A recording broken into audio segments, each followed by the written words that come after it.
کہ تصدیق کر لے کہ رسول نے کیا تو بس ہم کو یہ کرنا، اور ایسے ہی ہے وہ، سمجھ رہے آپ. اسی وقت آپ نے آپ کو لقب دیا اور کہا صدیق.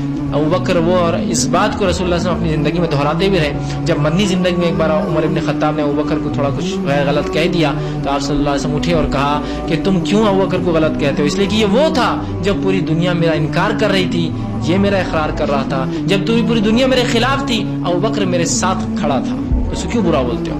اگر ابوبکر سے کوئی غلطی بھی ہو تو اس کو برداشت کر لیا کرو، چونکہ اس کے احسانات بہت زیادہ ہیں اسلام کے اوپر اور مسلمانوں کے اوپر. تو صدیق کا لقب آپ کو دیا گیا تب اس واقعے کے بعد. اور ہمارا ایمان بھی ایسی ہونا چاہیے. اس لیے میں نے کہا نا اس واقعے میں ہمارا ایمان کیسا ہو؟ صدیق اکبر کے جیسا ایمان ہو. بس ایسا ہوا تو ہوا، بس ختم. عقل میں آؤ مت آؤ، سمجھ میں آؤ مت آؤ، لیکن اگر بات ثابت ہے تو ہم ایمان لاتے ہیں اس پر. ٹھیک ہے، یہ بات ان لوگوں کے لیے جو عقلوں سے لڑاتے ہیں قرآن حدیث کو. نہیں، عقل میں تو نہیں آتا ہے. تمہاری عقل کا اتنی بڑی بھائی، جاؤ عقل کو سدھار کے آؤ. کتاب و سنت بہت اونچی چیز ہے، یاد رکھیے. بہرحال اب اس کے بعد وہ آپ نے جب یہ کہا تو مشرک جمع ہو گئے اور کہا چلو اب یہ بتاؤ وہ بتاؤ وہ بتاؤ. کہ تو ظاہر سے آپ کبھی وہاں سفر پہ نہیں گئے تھے. پوچھا گیا یہ بتاؤ، آپ شام سفر کے لیے گئے تھے لیکن بیت المقدس کبھی سفر نہیں کیا تھا. آپ نے پہلے اپنے چچا کی تجارتی قافلے لے گئے تھے شام کو، اور اس کے بعد اپنے بیوی خدیجہ رضی اللہ عنہا کے قافلے لے گئے تھے، لیکن کبھی بھی آپ نے بیت المقدس کا سفر نہیں کیا تھا. تو پوچھا بتاؤ. تو پھر جبرائیل علیہ السلام آئے اور بیت المقدس کو ہاتھ میں لے کر آئے اور آپ کو بتاتے جاتے. جیسے جیسے لوگ پوچھتے ہاں چلو یہ بتاؤ والا کہاں ہے، جبرائیل علیہ السلام بتا دیجیے. آپ نے رات پہ دیکھا تھا نا، مکمل نہیں دیکھا تو آپ کہتے ہیں یہ ایسا تھا، آپ نے پورا بتایا. اس کے بعد آپ نے کہا ایک قافلہ آ رہا ہے جو اتنی دیر میں یہاں پہنچے گا، اور اس کا ایک اونٹ گم گیا تھا اور یہ اونٹ اس کا سب سے آگے چلا، جو کہ آپ نے اوپر سے دیکھا تھا نا آسمان جب اتر رہے تھے. اس کے بعد جب وہ قافلہ آیا تو مشرکین